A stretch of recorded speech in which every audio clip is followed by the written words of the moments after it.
हळूहळू त्या ठिकाणी मंदिरामध्ये येऊन दर्शन करून जाईल. वर्षाला एखादी तरी पंगत असली पाहिजे ना, एक तरी पंगत आपल्या जीवनात असली पाहिजे. अन्नदान थोडं तरी आपल्याकडून घडलं पाहिजे. आठवड्याला एक तरी कीर्तन कुठंतरी जाऊन ऐकलं पाहिजे. परिसरामध्ये कुठं कीर्तन असेल, गावात कुठं भजन कीर्तन असेल तर ऐकलं पाहिजे. कथा कीर्तन आठवड्यातून एक तरी कीर्तन ऐकलं पाहिजे. तुम्ही म्हणाल काय ऐकलं पाहिजे? कथा ऐकण्याचं, कीर्तन ऐकण्याचं कारण एकच आहे, बॅटरी कायमस्वरूपी चार्जिंग राहते.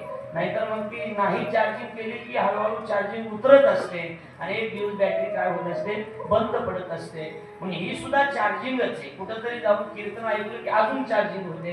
नाही तर आता 8 दिवस सप्ताह झाला, पुन्हा महिनाभर जर विसर पडला, महिनाभर जर तुम्हाला विसर पडला तर महिन्याभराच्या नंतर पुन्हा असं वाटतं की काय देव बघू काय त्याचं एवढं चालूच राहते असं वाटतं माणसाला.